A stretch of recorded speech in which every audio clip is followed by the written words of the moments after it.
क्या चीन में सत्ता बदलने वाली है? क्या शी जिनपिंग के हाथों से सत्ता जाने वाली है? कहा जा रहा है कि अभी ये महज एक कयास नहीं है बल्कि इसकी शुरुआत भी हो चुकी है और आने वाले समय में शी जिनपिंग को राष्ट्रपति की कुर्सी से हटाकर कोई नया राष्ट्रपति बन सकता है। पिछले एक दशक से भी ज्यादा समय में ये पहली बार हो रहा है जब शी जिनपिंग गायब है। कई महीनों से जिनपिंग को 1 से 2 बार ही किसी मीटिंग या फिर कार्यक्रम में देखा गया है। जिनपिंग जब नजर भी आए तो बेहद सुस्त और अलग थलग नजर आए। माना जा रहा है कि वो कुछ दिन में ब्राजील में होने जा रही ब्रिक्स समिट में भी हिस्सा नहीं लेंगे। मई के आखिर में जिनपिंग की मौजूदगी एकदम से चली गई। वो ना ही किसी परेड में नजर आए, ना कोई भाषण दे रहे हैं और ना ही सरकारी मीडिया में वो दिखाई दिए। एक मीडिया रिपोर्ट की माने तो टॉप खुफिया अधिकारियों के हवाले से कहा गया है कि जिनपिंग की अनुपस्थिति में कुछ अनयूजुअल नहीं है। चीन में बड़े नेताओं को साइडलाइन करने का इसी तरह का इतिहास रहा है। चीन के पिछले इतिहास को देखा जाए तो इसी तरह से सत्ता एक से दूसरे के हाथों में चली जाती। इस वक्त चीन में माहौल अलग है और इतना अलग है कि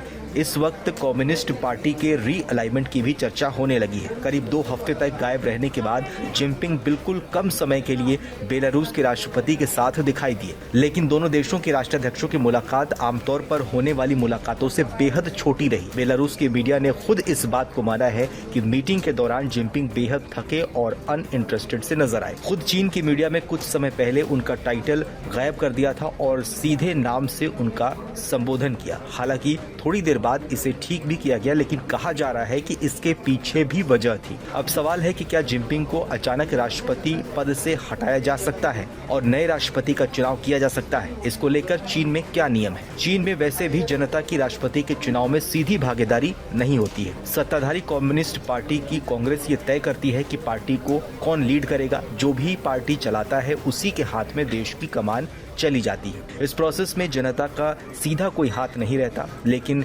कोरोना के समय शी जिनपिंग ने नियमों में बदलाव करते हुए कई कानूनों में बदलाव